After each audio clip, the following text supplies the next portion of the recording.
Bismillahirrahmanirrahim. Assalamualaikum warahmatullahi wabarakatuh. Alhamdulillahi rabbil alamin. Wassalatu wassalamu ala asyrafil anbiya'i wal mursalin wa ala alihi wa sahbihi ajma'in.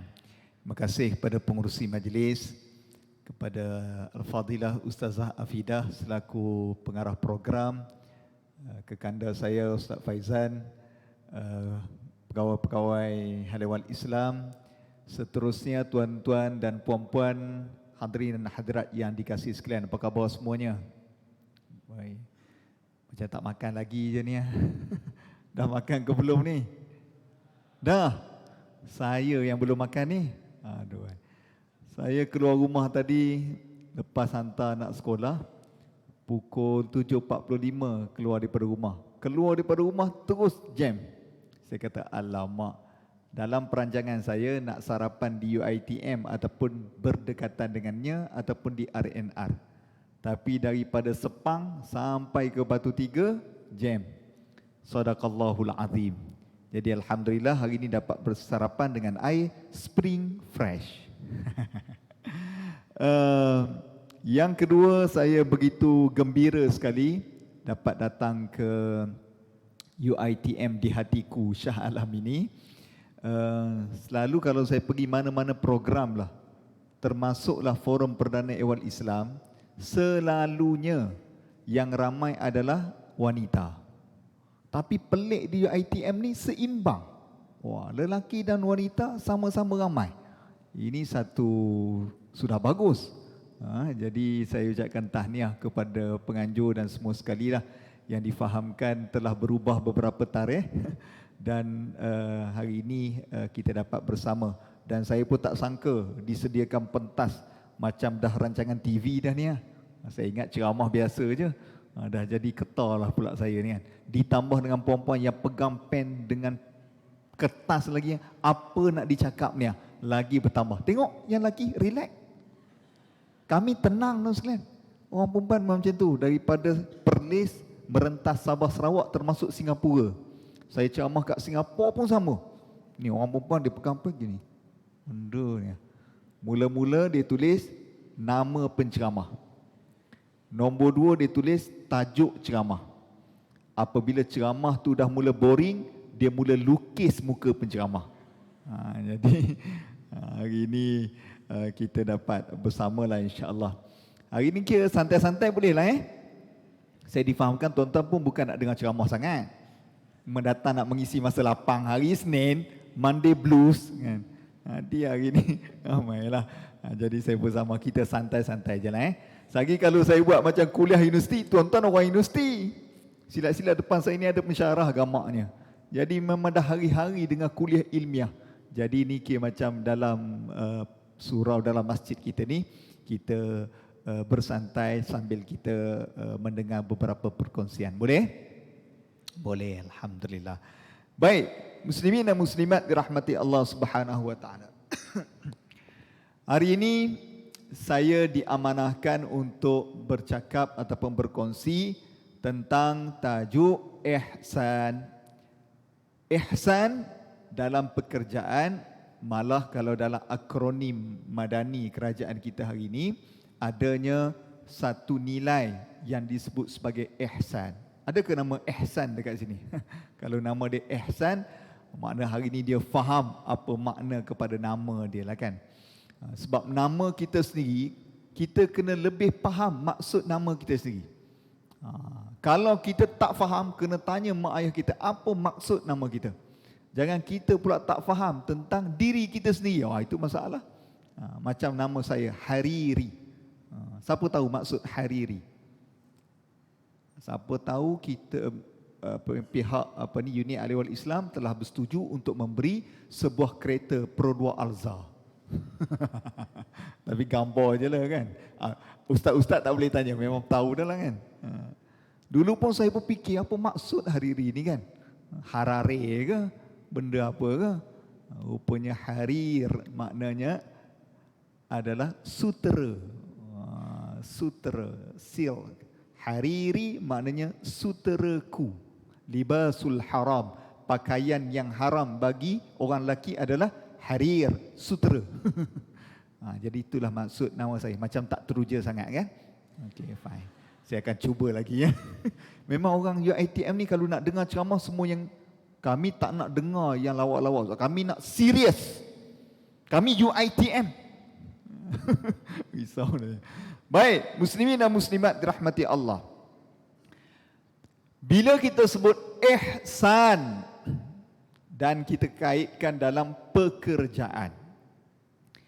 Ihsan ini adalah satu kalimah yang pernah diungkapkan dalam soal jawab seorang lelaki yang datang berupa asal ataupun dia adalah malaikat yang berupa lelaki yang dilihat oleh Nabi datang daripada tempat yang jauh, datang bersama dengan para sahabat yang lain bertanya soalan kepada Nabi.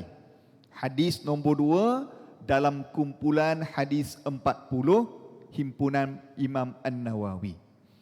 Hadis ini panjang. Seorang lelaki ini yang datang daripada tempat yang jauh, dia adalah seorang malaikat. Dan dia bertanya kepada Nabi sallallahu alaihi wasallam tentang beberapa soalan. Pertama, dia bertanya tentang akhbirni, khabarkan kepadaku, bagi tahu aku. Bagi tahu aku tentang beberapa persoalan. Pertama, dia tanya tentang Islam. Akhbirni anil Islam, khabarkan kepadaku apa itu Islam. Maka Nabi pun jawablah, Islam ini sebagaimana kita ketahui mengenai rukun Islam, daripada mengucap sampailah menunaikan haji. Kemudian dia tanya soalan pula tentang iman. Akhbirni anil iman. Maka Nabi pun jawab sebagaimana kita pun faham, iaitulah rukun iman. Kemudian dia tanya tentang ihsan. Apa dia ni tentang ihsan? Mudahnya Nabi sallallahu alaihi wasallam menjawab, bagaimana kita beribadah sebagaimana kita lihat Allah dan seumpama kita rasa Allah melihat kita. Tu mudah nak faham tentang ihsan. Baik. Ada satu kajian yang saya baca tapi saya tak ingat dah. Yang ini forum perdana waktu Hari Pekerja tahun lepas. Saya mulakan forum perdana tu, saya cerita tentang ada satu kajian tapi saya tak ingat di universiti mana, luar negara lah. Dia cerita tentang apakah faktor-faktor yang mendorong seseorang itu kuat bekerja. Ada sebut tentang keluarga, ada sebut tentang keuangan, ada sebut tentang anak-anak macam. Tapi dia sebut faktor yang paling tinggi mendorong orang kuat bekerja adalah agama. Kerana orang yang semakin dekat dengan agama, semakin kuat bekerja. Orang yang semakin kuat beragama, orang yang semakin berintegriti dalam bekerja. Orang yang semakin tidak berpegang kepada agama, semakin tidak berintegriti dalam bekerja. Itu kajian yang ditunjukkan. Tapi bila kita kaitkan dengan ihsan, dengan agama, iman dan Islam kita, memang sungguh. No. Kita tengok di Palestin.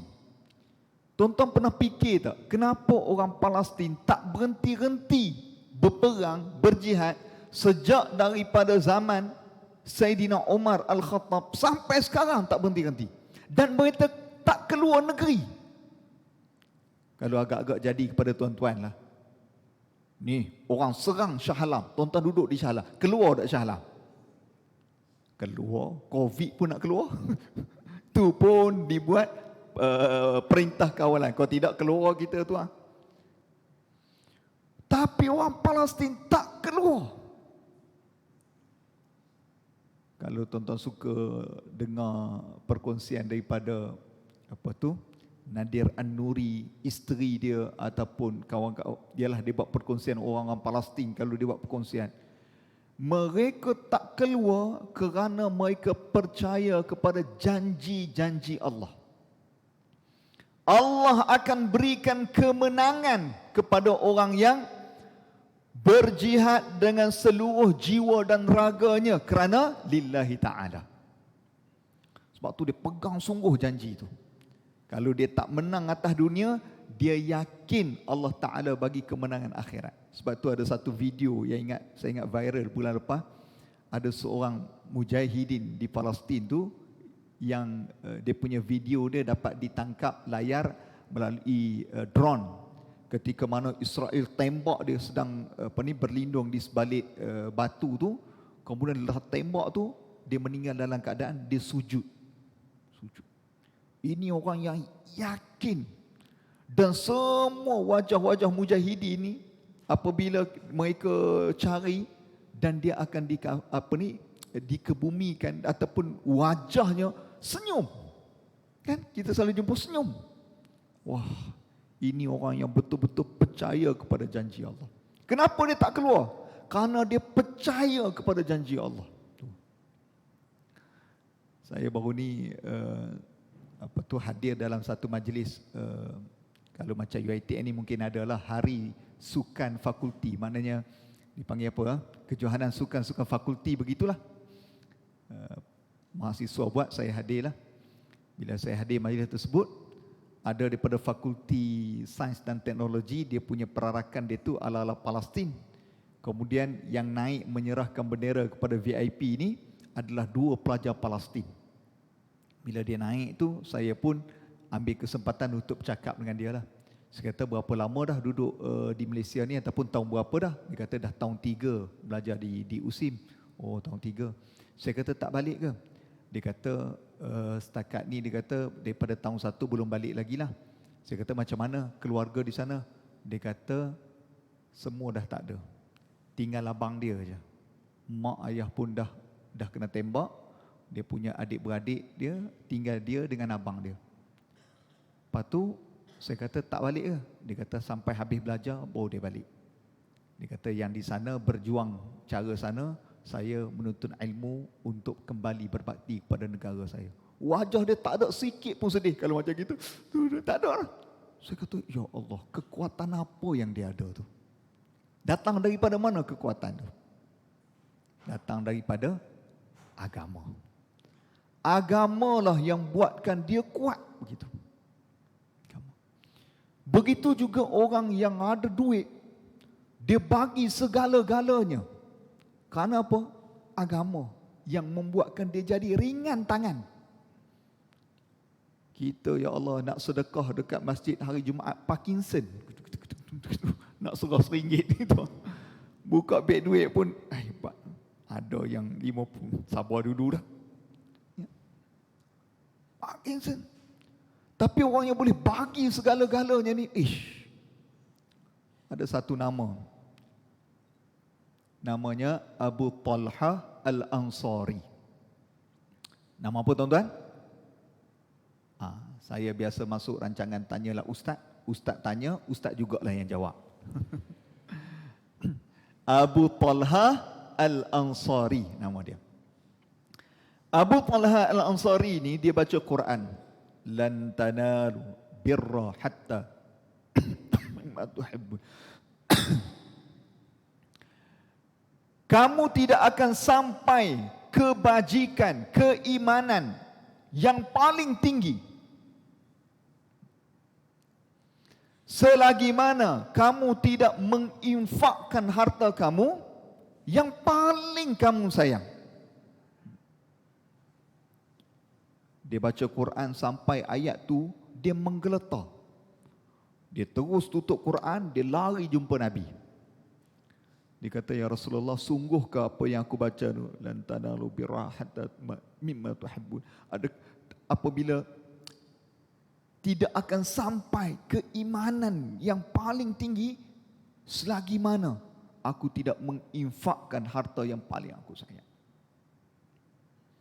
Nabi kata, sungguh. Dia kata, ya Rasulullah, aku ada sebidang tanah depan Masjid Nabawi. Depan Masjid Nabawi. Hari ini aku nak infakkan semuanya kepada Allah dan Rasul. Dan tanah itu telah dibangunkan. Kalau kita selalu pergi umrah dan haji, depan Masjid Nabi, kawasan yang ada payung yang terbuka tertutup tu. Buka tutup tu, itu seluruhnya tanah Abu Talha Al-Ansari. Dia infak seluruhnya kepada Nabi. Kenapa dia boleh bagi semuanya tanpa dia fikir tentang diri dia? Kerana agama yang ada kepada diri dia. Dia percaya Tuhan akan balas. Percaya. Saya duk fikir panjang sekarang. Kalaulah agak-agak, kalau kita semua ni ada seorang sekangkang kera tanah depan KLCC.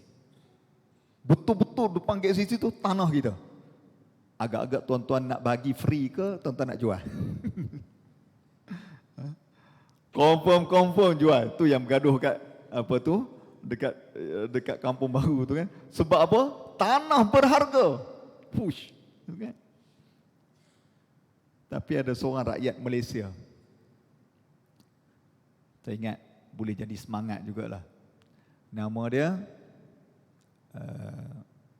Ahmad Dauji Dadaboy. Bukan Bobo Boy. Dadaboy. Dia ni orang daripada Gujarat, India, tapi datang ke Malaysia meniaga kapek. Kemudian dia bermestautin, dapat warga negara Malaysia lah. Tahun 1980-an, dia pergi ke Majlis Agama Wilayah Persekutuan. Nak infak sebidang tanah 1 ekar lebih dekat Jalan Ipoh, Kuala Lumpur. Dia ni orang yang kaya tapi dia hidup sederhana. Dia duduk di Pangsapuri Melayan Mission dekat Jalan Masjid India. Dia duduk situ dia. Dia tidak dikurniakan anak. Jadi dia infakkan harta perniagaan dia. Dia beli sebidang tanah dekat Jalan Ipoh. Sebelum dia nak meninggal, dia bagi kepada majlis agama. Majlis agama buat kerjasama dengan tabung haji, bangunkan tanah tersebut. Dan sekarang ini tanah tersebut terdirinya Menara Bank Islam belakang Grand Hyatt Hotel dekat dengan KLCC. Daripada KLCC nak pergi ke situ tu, ingat jalan kaki 5 minit sampai. Tu tanah dia. Sekarang Bank Islam dan juga syarikat-syarikat yang menyewa bangunan tersebut kurang lebih puluhan juta sewaan sahaja. Dan duit itu dapat diberikan kepada fakir miskin melalui agihan daripada Majlis Agama. Orangnya sudah meninggal 1980-an. Tapi dia punya akaun pahala dia sampai sekarang hidup. Saya ingat kalau saya mati pun pahala dia hidup lagi. Sebab itu Hamka pernah menyebut orang yang sudah mati tapi amalannya masih hidup. Dan ada orang yang masih hidup tapi amalannya sudah lama mati. Kenapa dia boleh bagi begitu? Karena agama yang ada pada diri dia. Semua benda dalam hidup ini, kalau ada satu faktor penolak namanya agama, dia akan buat seluruh jiwa dan raga dia. Sebab itu unit Halewal Islam kita ni buat program hari ini, kerana dalam bekerja tak ada benda yang boleh menolak kita. Kerja sungguh-sungguh, ubah lelah jadi lillah, hanya satu faktor. Nama dia agama. Kalau bukan kerana agama, kita akan jadi penat. Contoh orang perempuan lah. Kalaulah jadi isteri kerana suami, agak-agak penat ke tidak? Penat lah. Ustaz, hari-hari saya berdoa bila suami saya nak meninggalnya. Saya bangun-bangun pagi-pagi subuh, saya cek dekat hidung dia. Hidup lagi Ustaz. Allah. Kalau fikir kalau kerana dia Ustaz, Allah. Saya baru nak tidur, kereta api lalu. Dia punya berdengkur Ustaz. Oh ya Allah. Ya. Kalau nak fikir dia punya penghargaan, dah lama dah Ustaz fikir nak bercerai. Tapi sabar. Apa yang menyebabkan kita jadi sabar? Kerana apa? kita ada agama fikir panjang. Suami pun sama, tuan-tuan ingat orang lelaki, orang perempuan je kan. Orang lelaki pun sama. Allah Ustaz. Kalau fikir kerana dia Ustaz, aduhai. Ni telinga ni tebal je Ustaz. Daripada subuh sampai ke isyak, popai. Semua tak kenal belakang. Saya Ustaz, hari cuti daripada pukul 8 sampai pukul 11, basuh pinggan, basuh baju, sapu sampah. Pukul 12 isteri saya nak balik. 11.50 saya rehat Ustaz, main telefon. Dia balik main telefon. Tu dia Ustaz. Semalam aku baru kena. Ni cerita peribadi ni ya. Semalam orang rumah saya cikgu, dia ada majlis. Alamak, ada live lah pula. Dia ada majlis graduasi darjah 6. Pukul 7.30 dia dah keluar. Habis majlis pukul 12.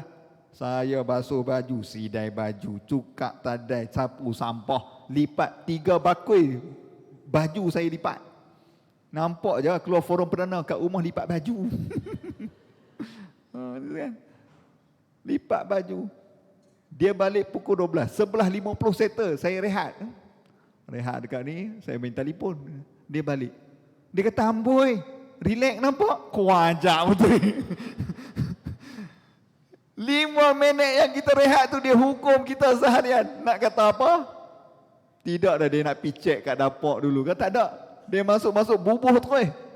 Sabar lah. Kalau tak kerana agama mampu dah. Sabar.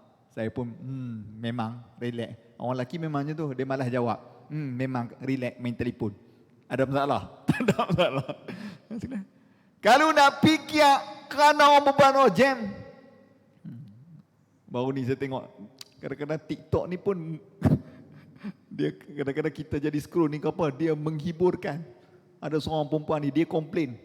Dia kata aku tak faham sungguh orang lelaki ni. Pi kedai daripada pukul 11 malam, pukul 2 pagi baru balik menyembang dengan kawan-kawan, minum segelas ayak. Dekat rumah ni ayak jenis apa boleh buat dia kata.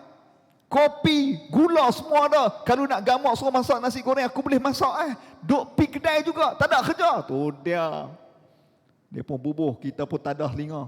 Ada satu video balas balik. Orang lelaki pula jawab, ni memang dekat rumah macam-macam kopi, gula, teh semua ada. Tapi kalau kami minta nak buat, beletiak 3 jam. Lepas tu kami suka pi kedai. Tu dia bergaduh sampai kesudah. Saya cakap Kedah Utara ni boleh faham ke tidak ni? Boleh lah. Saya ni masyarakat nomad sikit. Daripada saya kecil sampai saya besar, saya pindah rumah 7 kali. Jadi saya sekolah 6 tempat. Jadi saya ni banyak ni sikit. Saya duduk di Penang 10 tahun. Ada orang Penang ke sini? Tak ada orang Penang no? Orang Penang ni dia pecah 2 tempat.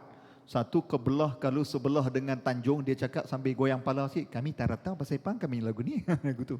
Kalau sebelah seberang sikit, dia cakap macam ada bongo sikit tu. Nak pergi mana? Bagan. Dengan siapa kawan, maka apa ikan. Tu belah bagan sikit lah. Habis saya 10 tahun dekat Penang, ayah saya pindah Kedah. Saya pindah pergi Kedah pula. Kedah duduk 5 tahun. Kedah pula pecah 3 bahasa. Jam. Kalau sebelah dengan Baling, Sek, Kuala Nerang, Pedu tu dia cakap campur Siam sikit. Tak tu dia out the bang mung. Dia kata. Dia kata mu nama ina Ayak dia panggil A. Ada kawan saya orang Bangi kahwin dengan orang Baling. Hari pertama kahwin keluar daripada bilik pengantin, mak mertua dia kata, "Mat, pilah menyorok dekat dapur." Dia kata menyorok sebagai menantu yang baik. Hari pertama kahwin, dia pun pergilah kat dapur, kat mana nak menyorok ni. Dia duduk senyap ujung dapur, setengah jam orang tua ni nunggu. Pilah tengok. Dah mat, pasal apa duduk sana? Dah mak suruh menyorok. Rupanya serok-serok ni bahasa Baling, sarapan pagi. Macam orang Johor lah, sebut ngeteh. Laju sikit mengeteh. Tapi kalau sebelah Kok Diang, Alostak nak masuk ke Perlis sikit, dia cakap manja-manja sikit. Kalau ada siapa sini orang Kok Diang, belah-belah situ tu, ada cakap manja sikit. Ni awak hampa buat kami lagu ni. Kami tak tahu apa pun. Tu belah-belah tu. Belah-belah Rita Rudaini tu. Cakap macam tu. Tapi kalau sebelah Kulim, Bandar Baru, Sungai Petani, dia cakap kasar sikit. Ni siapa? Aku rembuk pun tahu. Wah, dia cakap macam tu sikit. Dia campur. Hak gelak tu memang orang Kok Diang ke apa? Kok Diang? Dia Kok Diang? Mampu sekejap lagi hampa cek dia cakap. Dia cakap tu, ni pesepo tu dia kami tak tahu pun. Habis daripada Kedah, saya pindah pula. Ayah saya pindah ke Melaka. Oh, Melaka pula, lain macam pula. Saya daripada Kedah, pindah ke Melaka, duduk asrama Pening. Saya duduk katil atas, saya bagi tahu junior saya kat bawah. Ni, pagi esok, gerak Abang Riri no. Dia berkata, apa? Gerak. Kau ajak betul. Rupanya orang Johor, orang Melaka sebut kejut. Tolong kejutkan ya. Dia macam-macam lah. Lepas pada semayang asar, saya nak pergi main bola. Dia kata, hari ni tak boleh main bola lah sebab gerimis. Saya kata, benda pula gerimis ni. Siapa pergi tengok? Rupanya hujan rintik-rintik. Dia panggil gerimis. Baru saya faham maksud gerimis mengundang tu. Duduk Melaka. Dalam kelas lama. Lah abang kau lama tak jumpa. Macam tu pula. Baru jumpa dah maki amun dah tu lah. Tapi orang rumah saya orang Melaka. Tapi saya pelik sikit. Mak mertua saya tak cakap macam tu lah. Mak mertua saya cakap macam bahasa baku. Saya pun heran. Dia ni keturunan hang tua agaknya. Tengok tu. Mak saya kalau pergi jumpa mak mertua saya, dia nak tergelak. Sebab mak mertua saya, dia cakap macam sastra. Dia kata, Umi baru balik daripada rumah anak Umi yang ketiga bernama. Macam tu lah. Saya kata tu. Baru ni balik ke Melaka. Saya kata, Umi apa khabar sihat? Itulah semalam tu batuk-batuk sikit. Umi pergi ke klinik, doktor tu cakap, dia cakap macam tu lah. Umi agak sesama, jadi Umi kena menjaga kesihatan. Itulah kadang-kadang apabila kita tidak memakai pelitup muka, kita mudah dijangkiti. Saya kata mampu. Baiklah Umi. Tapi orang rumah saya memang cakap macam tu. Rumah saya cakap macam ni sastra. Saya pun kadang-kadang nak tergelak juga, tapi saya layan lah. Kan? Dah apabila dah 15 tahun kahwin, apa nak buat kerana cinta, layan je lah. Melaka. Habis di Melaka, saya tukar ayah saya kerja pula kat Terengganu. Duduk Terengganu pula, Pening pula. Duduk Terengganu Pening. Saya duduk Kuala, tapi pernah kawan-kawan ramai juga, tukar-tukar. Adalah daripada Kuala Berang. Oh, Pening.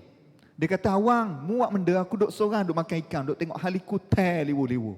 Kata benda pula aku dah faham sekarang. Rekod wak. Tu bahasa dia lah. Orang Terengganu faham lah ni. Dia kata, awang, kamu dah buat apa? Aku duduk seorang-seorang, duduk makan ikan, duduk tengok helikopter liwu-liwu. Helikopter ni orang Kuala Berang panggil helikopter. Liwu-liwu ni sedang berpusing-pusing. Wah, berat nana. Tapi saya asal daripada mana? IC saya 03 Kelantan.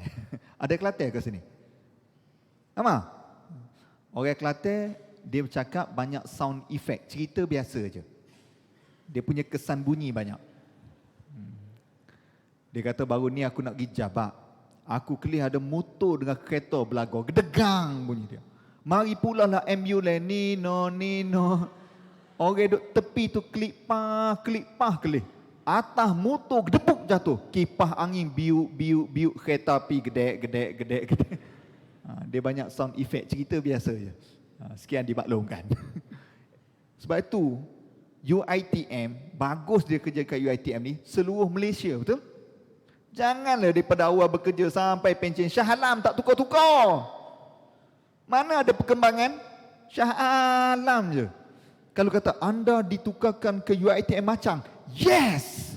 Itulah yang saya harapkan.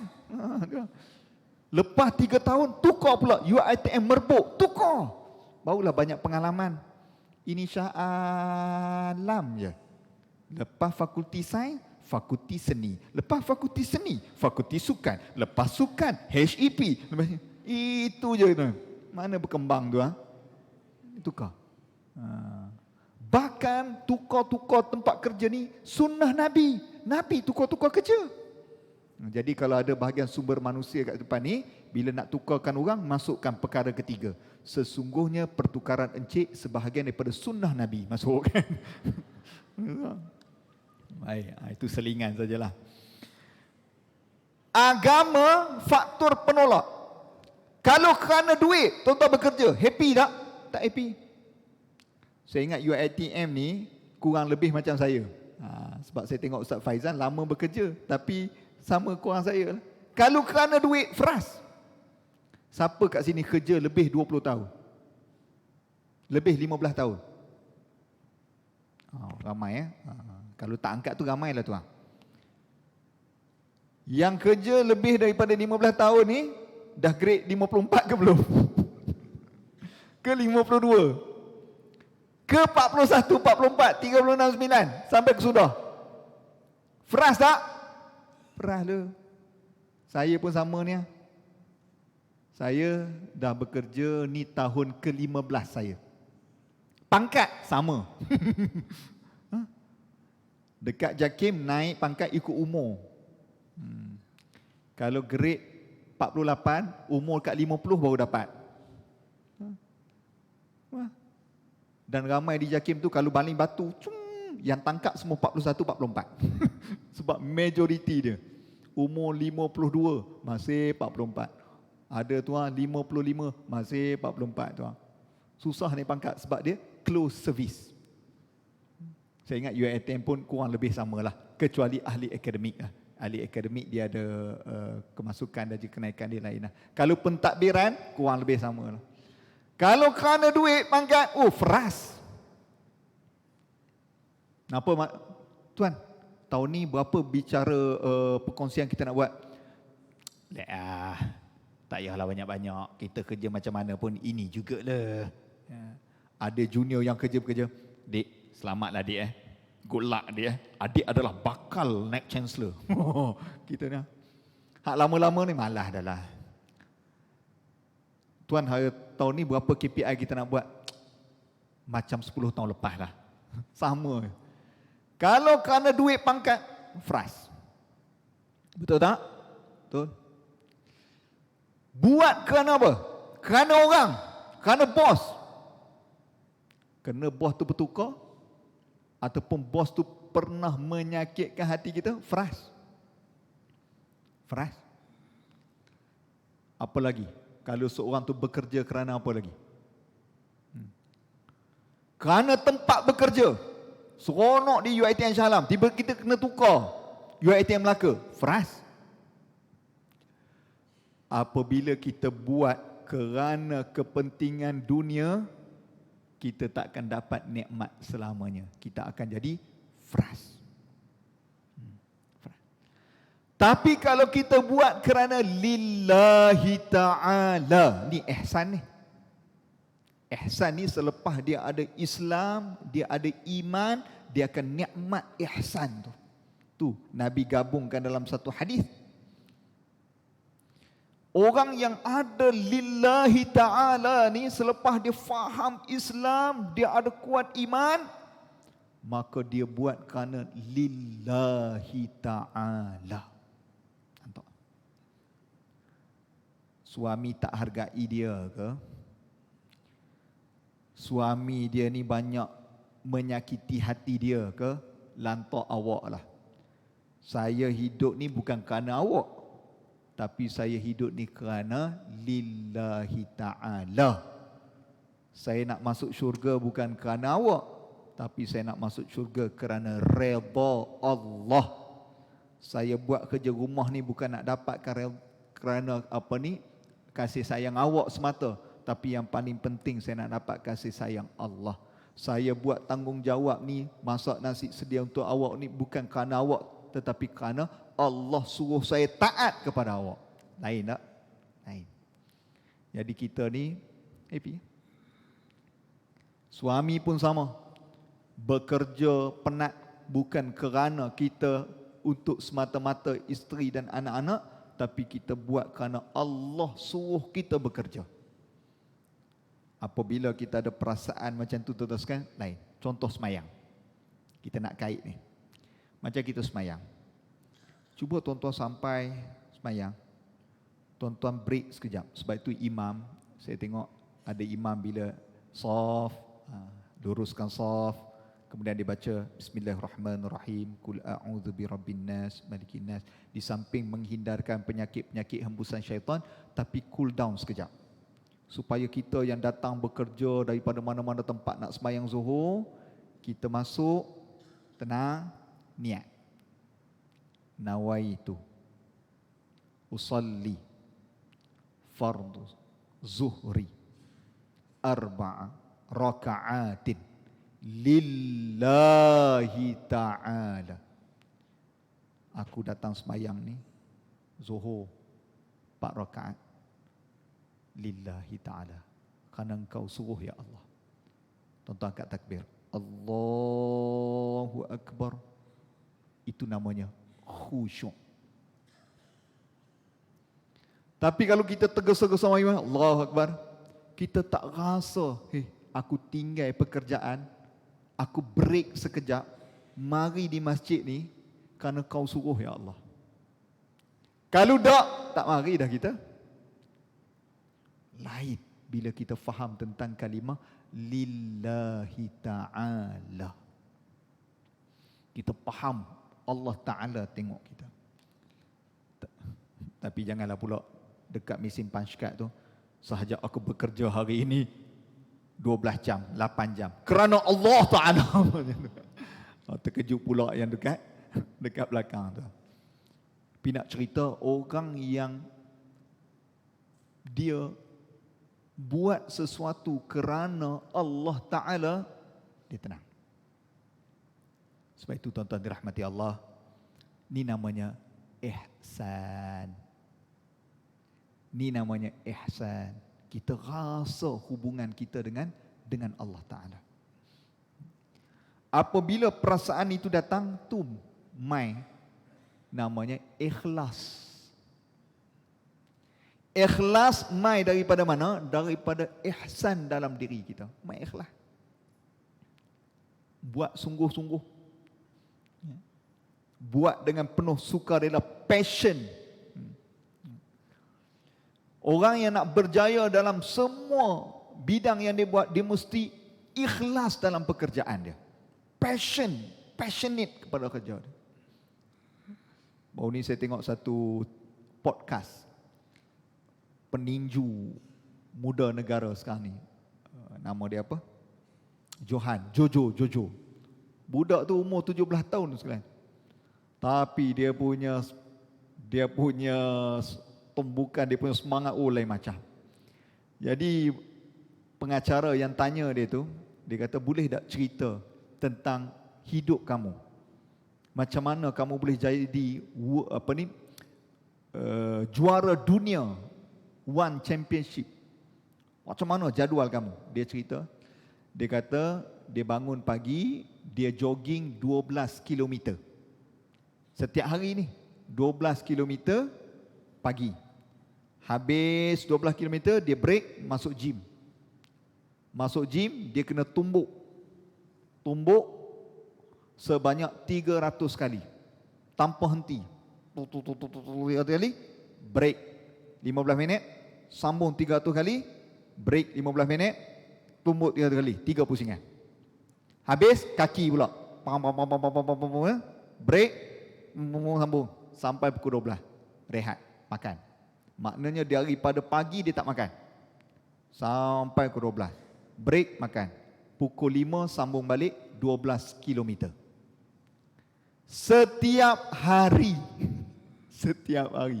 Kalau dia ada hari sekolah, dia akan bangun awal lagi untuk habiskan 12 km, pergi sekolah, masuk gym, 12 km, malam tidur. Setiap hari. Baru jadi world number 1. Dia lawan dengan budak Thailand tu. Budak Thailand tak sampai 10 saat. Peng! Budak Thailand tu dia tahan, dia pun KO terus. Tak sampai 10 saat. Saya kata gila betul. Ni orang yang berjaya rupanya dia memang kena disiplin, ikhlas, passion kepada apa yang dia buat. Kalau orang tu tak bersungguh-sungguh, tak ikhlas, dia tak boleh menang lah. Sebab itu dalam pekerjaan, ikhlas ni, passion apa yang kita buat tu penting. Barulah datang rasa seronok ketika mana kita bekerja. Baik. Muslimin dan muslimat dirahmati Allah Ta'ala. Ihsan juga adalah satu sifat taqarrub mendekatkan diri kita kepada Allah Subhanahu wa taala. Dengan cara kita merasakan bahawa apa yang kita buat semuanya ini dipantau dan dilihat secara langsung oleh Allah Subhanahu wa taala. Sebab itu kalau kita ada perasaan itu, tuan-tuan sekalian, ini sampai pukul berapa ceramah ni Ustaz Hafizah? Sampai penat? Ui, sebelah. Lama sangat. Tadi kita mula pukul 9.30. 10.45 kita berhentilah okay? Sebab saya punya trademark, kita mula lambat, habis awal. Lama-lama sangat. Yang duduk memang relax je kan. Yang bercakap lagi best. Kita bercakap dalam sofa ni sedap, ada air pula. Yang duduk tu penat. Tambah saya tengok abang kita makin urut kaki. Itu faham dah tu. Kebah dah tu. Sebab sebelum jadi penceramah, saya jadi penonton. Jadi saya faham sangat lah.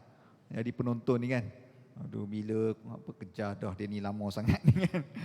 Jadi ingat 10.45 kita berhentilah. 10.40 gitu. Baik. Takarrub kita kepada Allah, mendekatkan diri kita kepada Allah Subhanahu wa taala. Sebab itu tuan-tuan dirahmati Allah, apabila kita rasa Allah Taala melihat kita, itulah nilai integriti dalam diri kita. Saya ingat di UiTM ni sampai menanah dah telinga kita dengar integriti ni. Tak ada mana-mana plan sehebat ihsan dalam agama. Orang buat plan integriti begini. Makin dibuat plan, makin bijak manusia mencari jalan untuk menipu. Buat SOP macam ni, dia ada jalan macam ni pula. Orang buat claim macam ni, dia ada cara pula. Macam-macam kaedah boleh dibuat, macam-macam lagi penipuan boleh dibuat. Sekarang orang menipu dah tak pecah rumah. Dulu orang nak mencuri, kena mangkit 2-3 pagi. Survey seminggu, rumah ni ada orang, tak ada orang, nak masuk macam mana, masuk pula kena fikir, nak ikat tuan rumah, nak minta duit. Dulu cara orang nak mencuri. Sekarang ni guna ni je, hand setan, telefon yang guna ni je, melalui scam. Tuan-tuan pernah dapat panggilan telefon? Ya? Pernah kan? Saya bukan ni, tapi isteri saya mangsa. Isteri saya mangsa 5,000 lesak. Gaji masuk hari Khamis, hari Jumaat, sadaqallahul azim. Kerana penyamaran. Mungkin dia takut gamaknya. Sebab itu dia memang suka cari orang yang macam tu lah kot. Takut-takut. Kebetulan dia pun, kita pula tak ada di rumah. Jadi dia pun mungkin panik agaknya. Jadi dia telefon. Berlakon diri dia sebagai pegawai LHDN. Dia ambil timing kena pula. Lepas orang claim cukai dalam bulan 3, dia telefon bulan 5. Jadi dia telefon, saya daripada pegawai LHDN, dudah ni, anda ni. Dia macam tahu pula orang rumah saya baru buat e-filing. Dia macam tahu timing tu kena.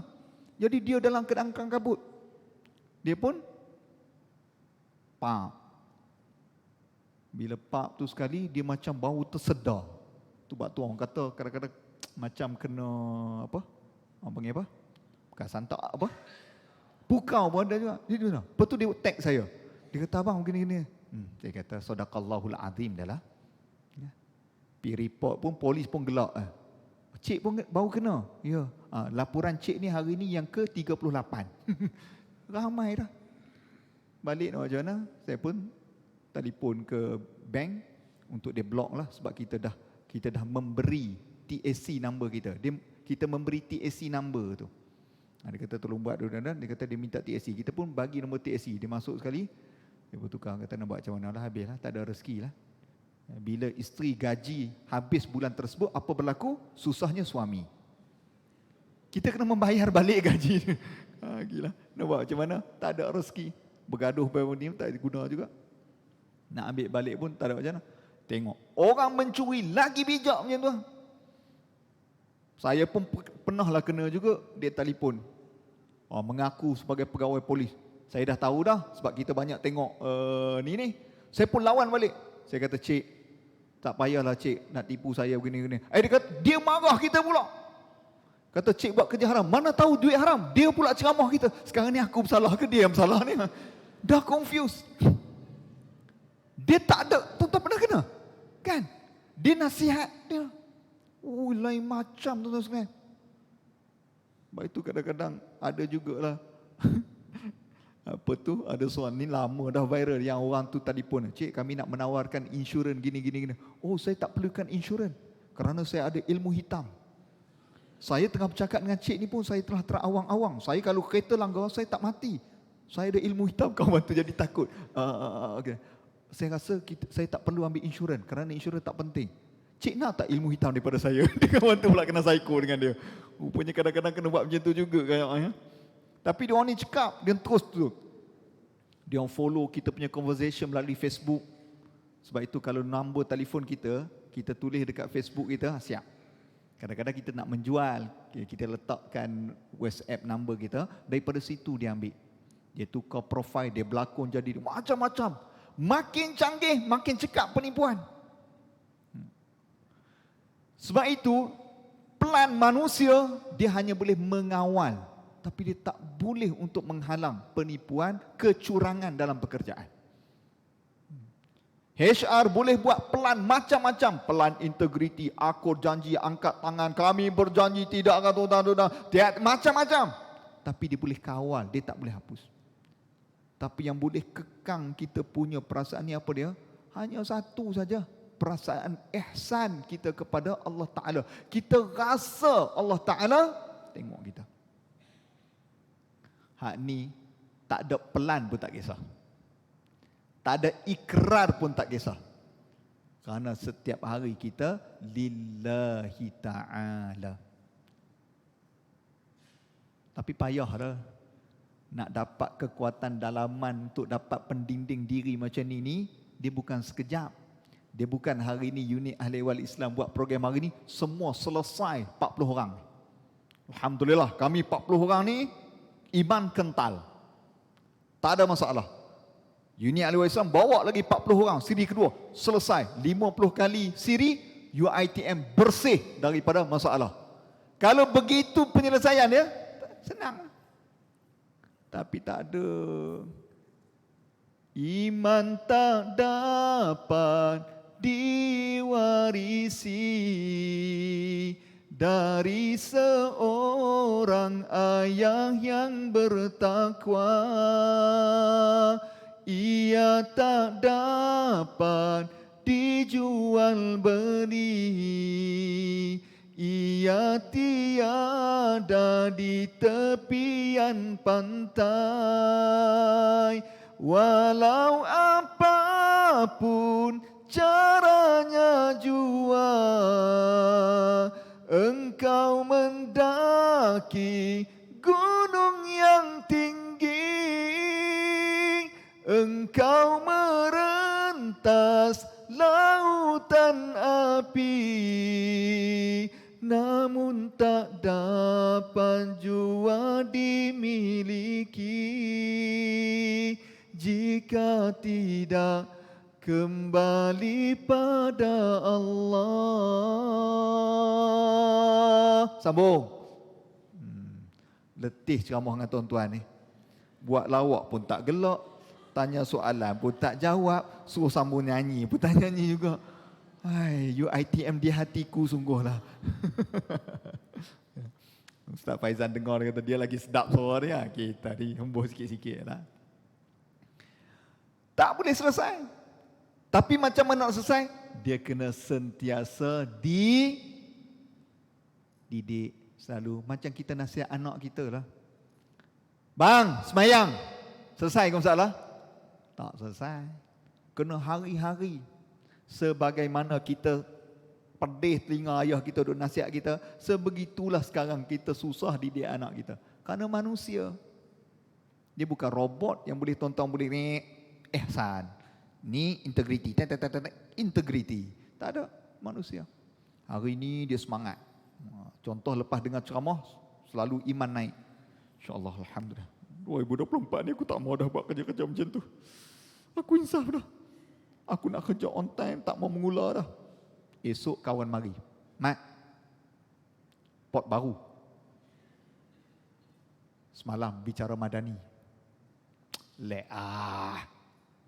LMPT bulan 11 aku. Buat hari ni cuti. Pot baru kini pak.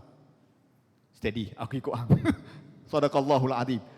Ceramah Madani semalam selesai.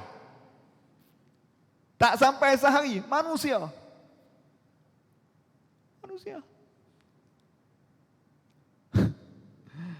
Anak-anak macam itulah juga. Saya pun tuan-tuan sekalian. Ni, kita ni ustaz. Allah. Anak yang paling susah nak jaga, anak ustaz tuan-tuan sekalian.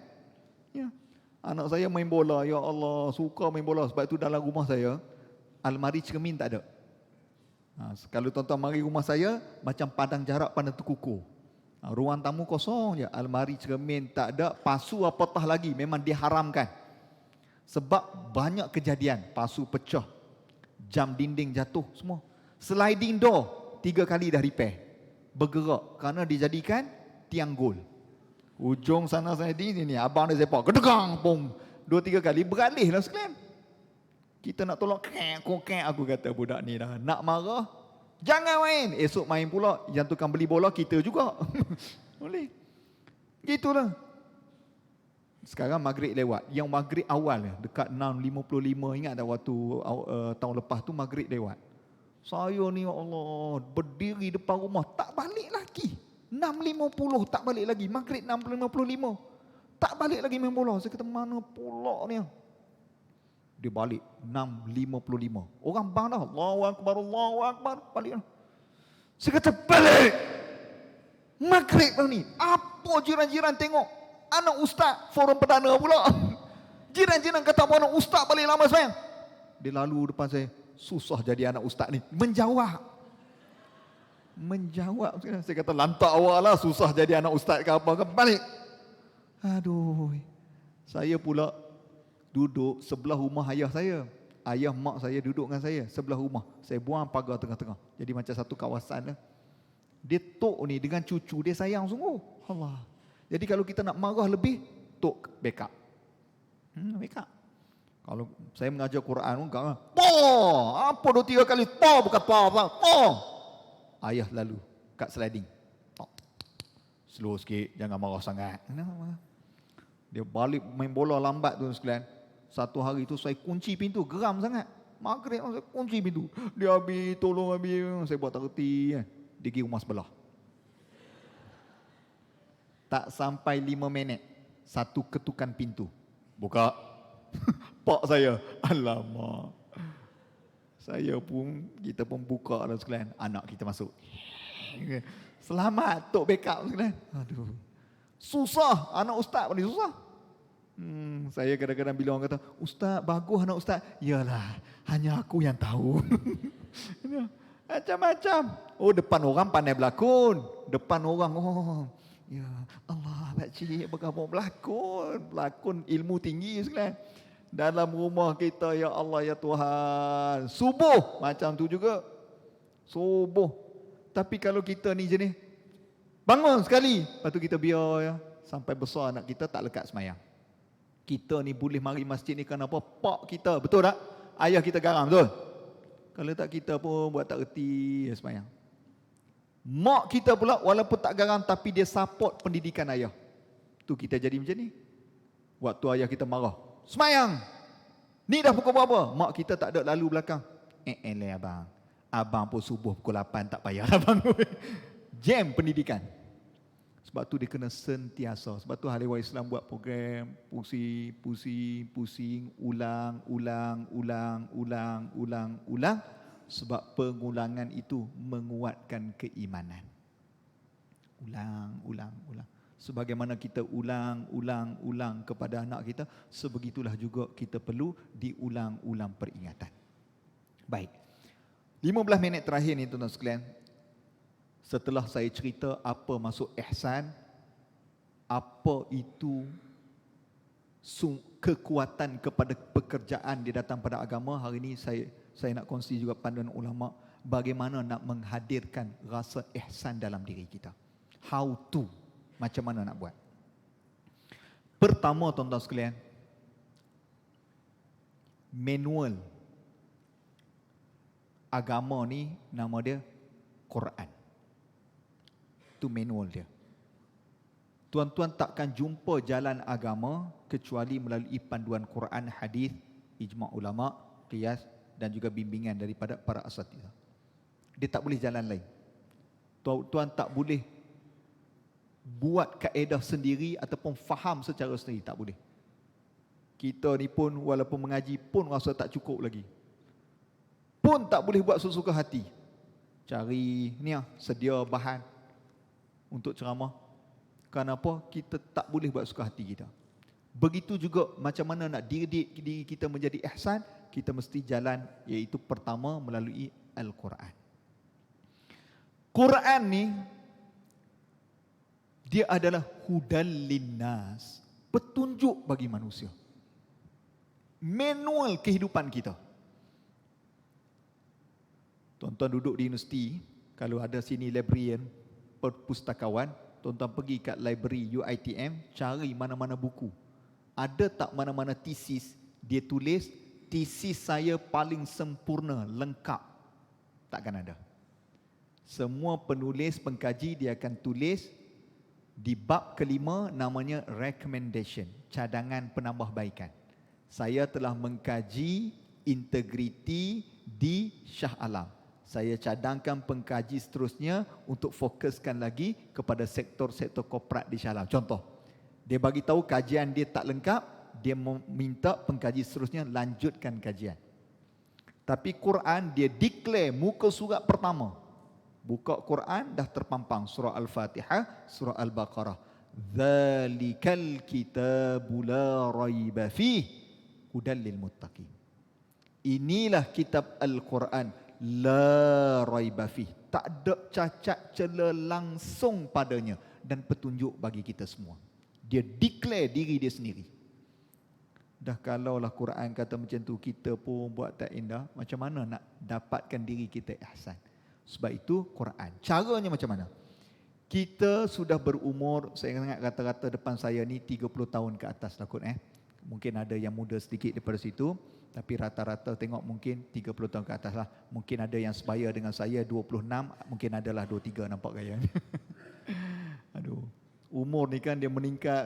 Saya ni pun dah tua dah sekalian. Saya tahun ni cukup genap 40. Nampak macam 31 kan? Tu biasa. Saya tahun ni 40 dah. Saya kata aduhai kan. Anak pun tahun ni anak saya dikata 1 dah. Anak saya 5 orang, dikata 1.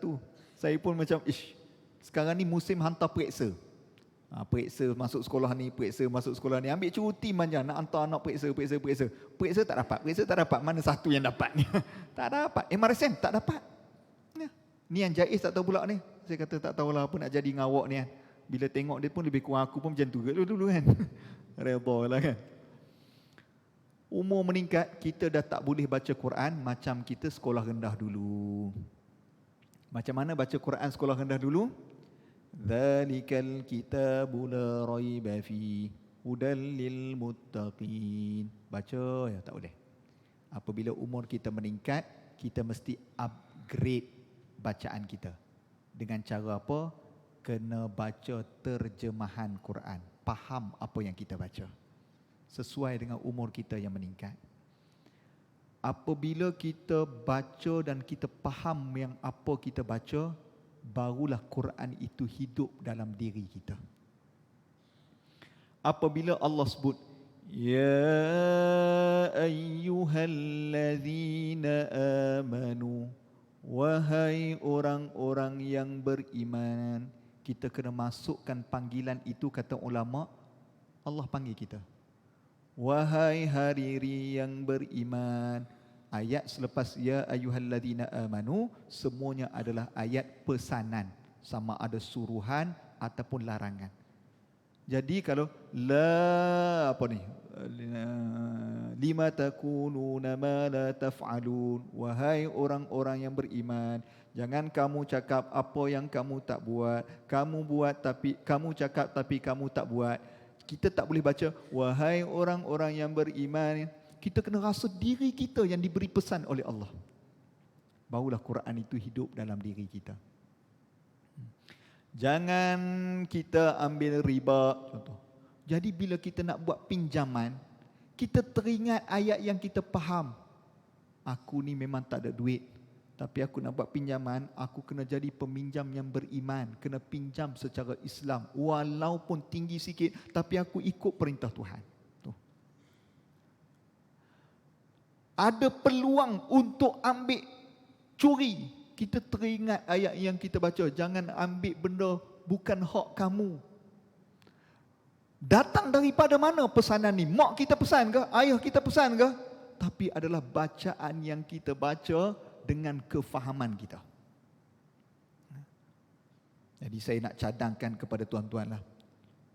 Saya rasa syukur banyak-banyak saya kerja di JAKIM. Sejak Tan Sri Hamid Osman, dia jadi ketua pengarah almarhum, dia buat satu peraturan di JAKIM sampai sekarang. Pukul 8.30 masuk pejabat, semua orang kena masuk bilik mesyuarat baca Quran. Dia jadi satu ritual pula. Masuk pukul 8.30, tiap-tiap bahagian masuk bilik mesyuarat.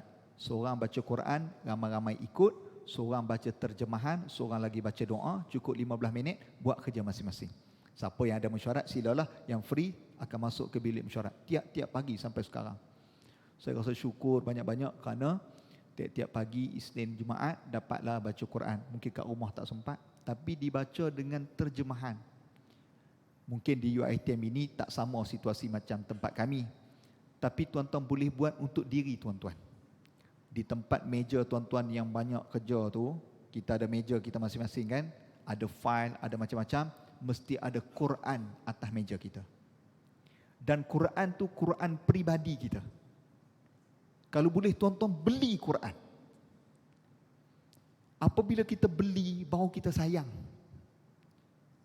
Kita boleh beli jam yang paling kita suka, telefon paling mahal, tapi Quran kita ambil free dekat masjid.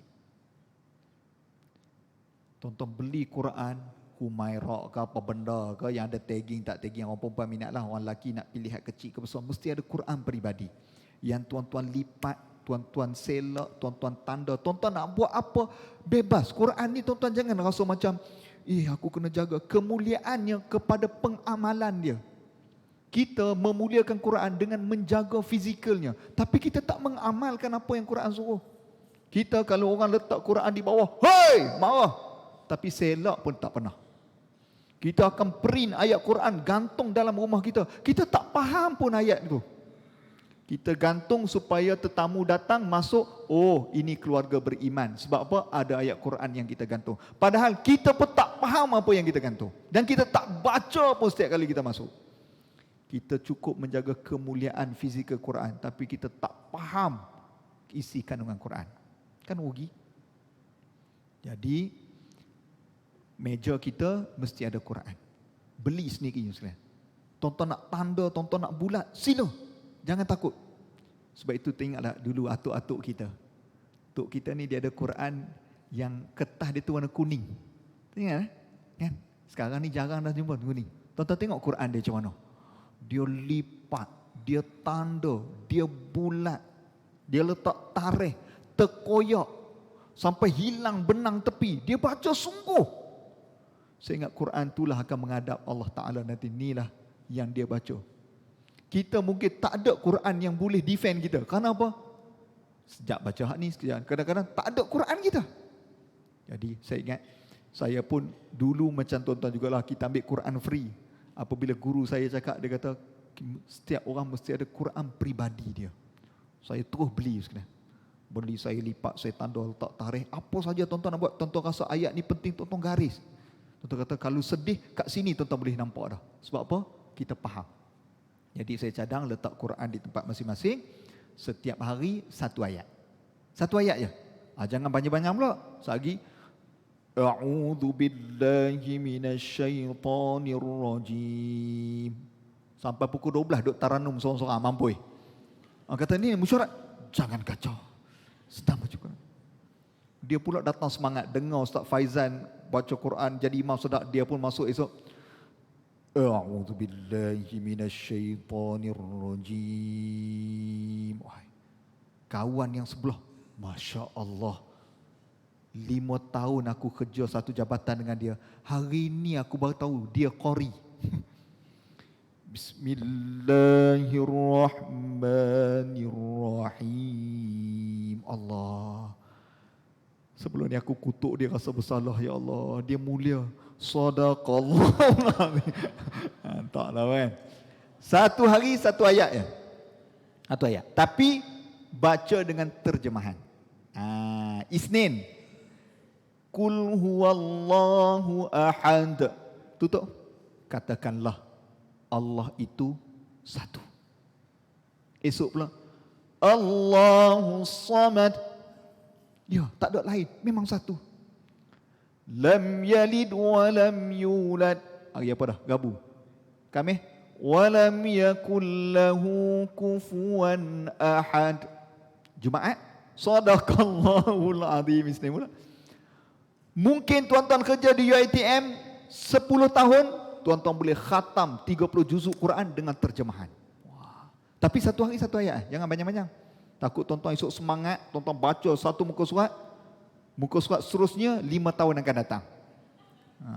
Dia semangat terlebih. Dia kadang-kadang semangat ni bahaya juga. Saya setiap bulan saya mengajar usrah artis, hati-hati veteran. Hati muda-muda saya tak ajar. Hati muda orang saya ngajar hati tua ni. Geng-geng lama-lama, seronok juga. Bagus sekalian. Dia orang ni, kita nampak di kaca TV, dia orang ni macam, ialah berlakon jadi datin, berlakon jadi, mereka hidup dalam keadaan sederhana. Ada yang duduk di PPRT, datang naik Grab. Nak saya mengajar di Ceras, datang naik Grab.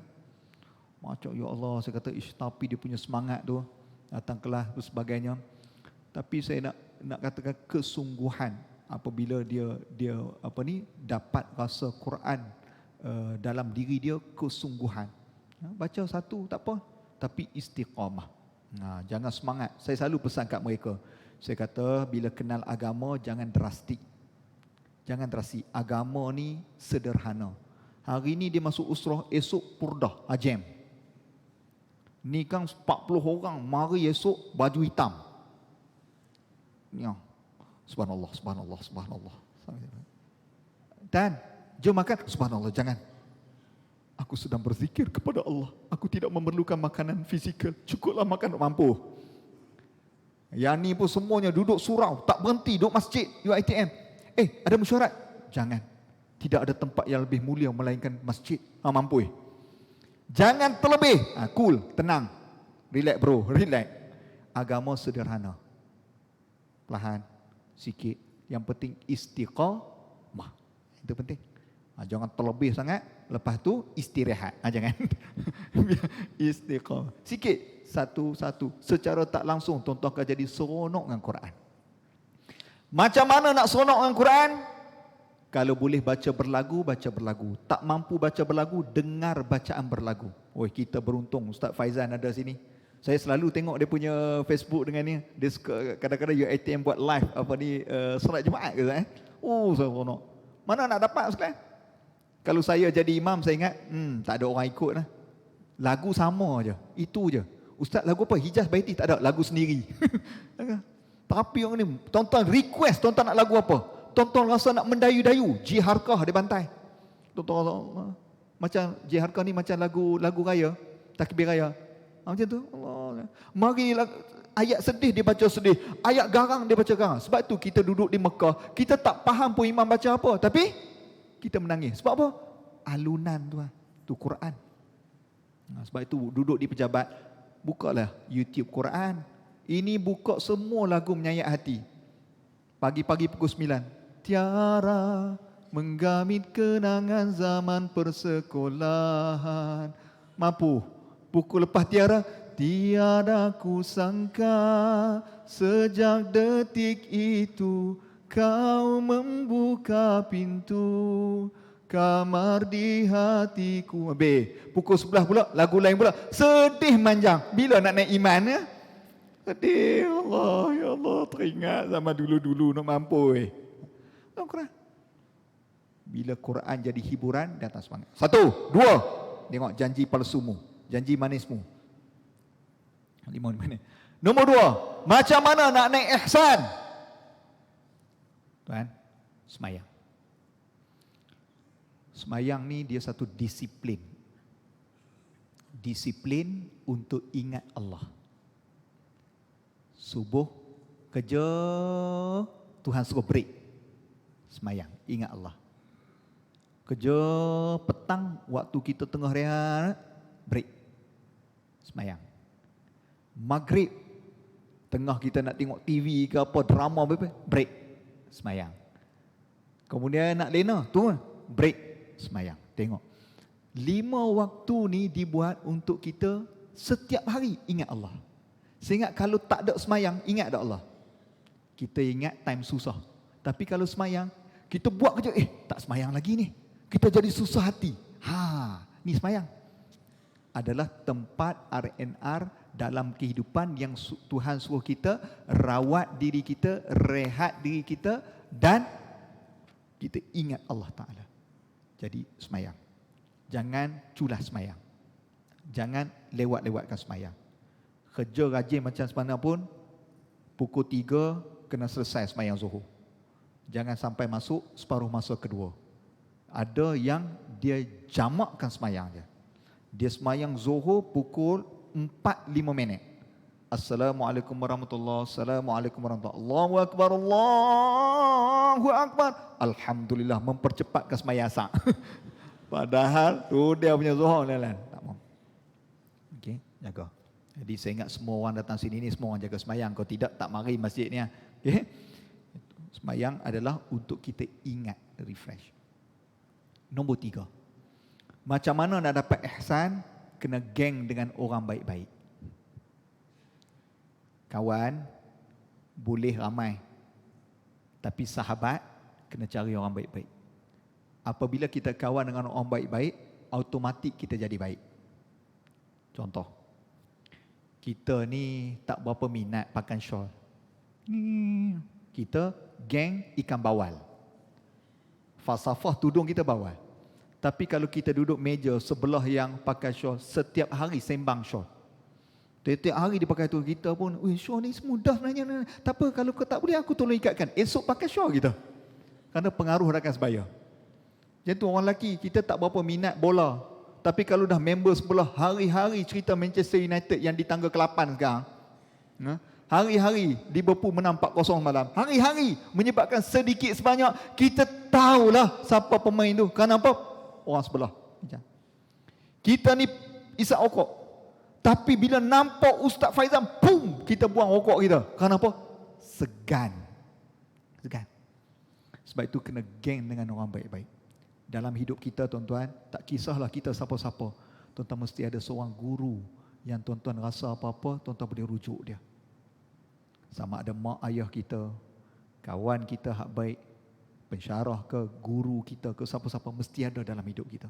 Jangan kita minta nasihat orang yang macam kita juga. Mampu Saya dulu kritik satu Facebook. Nama dia Kisah Rumah Tangga, KRT. Siapa suka like ni?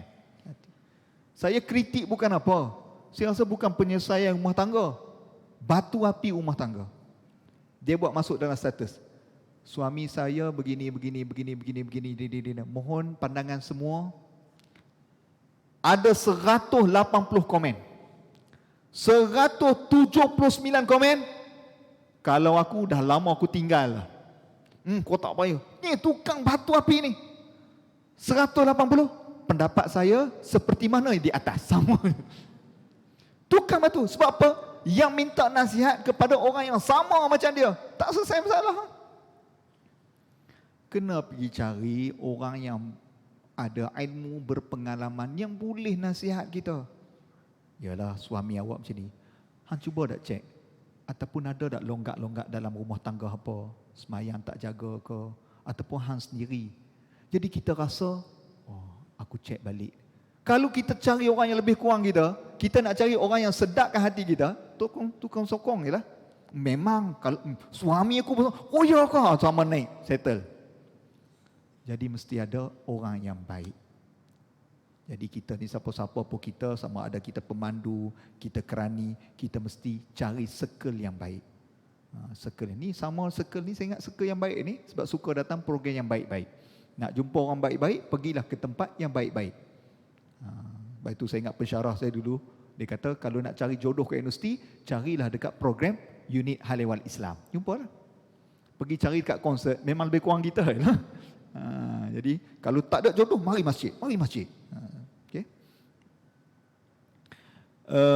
Yang keempat, zikir kepada Allah. Zikir ni dia lembut hati. Tujuan bagi lembut hati apa? Tujuan nak bagi lembut hati ni apa? Supaya kita jadi sentiasa rasa tak sedap hati bila nak buat salah. Bahaya kalau jadi hati kering. Oh bahaya. Tahu hati kering. Salah-salah ha? Lek ah. Bukan nak mati pun. Oh tu dia. Ni hati kering, bahaya. Lek ah, kita belah ya. Kita buat apa dia nak buat? Dia nak buang kita, berani buat. Tu dia. Ni jenis hati kering. Hati kering ni jam. Nak cerai-cerai? Dia pergi lawan suami dia tengah ni. Hang ni jangan sampai aku naik darah. Awak ingat saya takut. Abang nak cerai-cerai ah? Aku cerai ke hang? Pasal apa cerai ke saya? Mampu dah tadi hang suruh cerai. Ni jenis hati kering. Tenang. Apabila kita zikir, dia lembutkan hati kita. Kita akan jadi lembut hati ni, kita akan jadi cepat rasa serba salah. Kita jadi cepat takut. Kita jadi rasa susah hati. Ini penting. Orang yang banyak zikir ni, dia banyak takut. Dia banyak takut. Dia takut Tuhan tak terima dia. Dia takut Tuhan tak ampun dosa dia. Sebab apa? Hati dia lembut. Tapi kalau hati dah keras, orang nasihat pun tak jalan. Boleh? Dan terakhir, banyakkan berpuasa. Ni tambahkan bulan Rejab ni, elok berpuasa. Puasa bukan semata-mata untuk menguruskan badan, tapi untuk tahan hawa nafsu. Puasa ni dia latih kita sabar. Benda yang kita nak, sabar. Kita rasa nak makan, tapi kita puasa, kita tahan. Dia puasa ni mendidik nafsu kita. Sebab itu, bukan saja dia berpuasa mulut, tapi berpuasa seluruhnya. Termasuklah puasa Shopee. Sekarang ni orang tak beli kat Shopee lah. TikTok Shop. Saya pun ya Allah, kadang-kadang lalu-lalu, dia macam tahu kita tengah cari apa. Tu yang pelik tu. Kadang-kadang kuajak juga dia punya ni kan. Tapi saya ingat ada orang IT ke kat sini. Dia memang search melalui perkataan kita atau perasaan kita. Kadang dia tahu kita tengah nak cari kasut. Lalu, kasut murah pula. Satu. Mari pula. Itulah. Kadang-kadang saya, Allah hari-hari parcel datang. Orang rumah nasib beda dia tak pakai akaun kita. Tapi saya tahu sebab apa? Dia punya parcel tu melalui SMS saya. Masuk lagi tapi tak katalah guna adik dia mampu pergi hang lah kan. Itu kena kawal melalui apa? Didikan melalui puasa. Jadi 5 perkara ni tuan-tuan sekalian yang saya fikir penting walaupun benda biasa, tetapi apabila kita tak istiqamah dia menyebabkan jadi longkang. Jadi saya mudah-mudahan dapatlah sesuatu pada diri kita. Tengok janji 10.45 akhirnya pukul 11 juga tuan sekalian. Jadi sebagai penutup, mudah-mudahan kita mendapat manfaat daripada perkongsian kita hari ini. Saya hadiahkan penutup dengan sebuah lagu. Lagu. Ini Ustaz Faizan ada pula, segan lah pula ni. Kalau tak sedap pun dengar je lah sekalian. Ni sebagai peringatan pancaroba dalam dunia, fata morgana dunia. Mudah-mudahan dapat manfaat kita.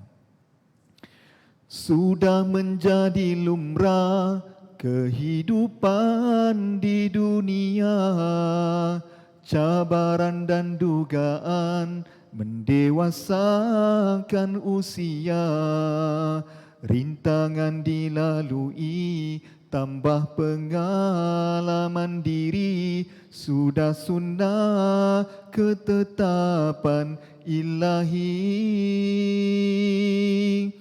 Deras arus dunia menghanyutkan yang terleka, indah fata morgana melalaikan menipu daya, dikejar dicintai bak bayangan tak bertepi, tiada sudahnya dunia yang dicari. Lagu lama, lagu baru tak erti. Begitu indah dunia, siapapun kan tergoda. Harta, pangkat dan wanita melemahkan jiwa. Tanpa iman dalam hati, kita kan dikuasai syaitan nafsu dalam diri, musuh yang tersembunyi. Pulanglah kepada Tuhan, cahaya kehidupan, keimanan, ketakwaan, kepadanya senjata utama. Sabar menempuh jalan, tetapkan iman di hati. Yakinkan janji Tuhan, syurga yang sedia menanti. Imanlah penyelamat, dunia penuh pancaroba, hidup akhirat kita kekal bahagia. Sambung. Tuan-tuan ni kan letih juga ceramah kat UiTM di hatiku ni kan. Lepas ni kalau panggil lagi tak mari dah lah. Jadi saya ucap terima kasih banyak-banyak. Mohon maaf atas kekurangan. Mudah-mudahan kita dapat manfaat daripada perkongsian kita hari ini. Saya sudahi majlis kita dengan wabillahi taufiq wal hidayah. Wassalamualaikum warahmatullahi wabarakatuh.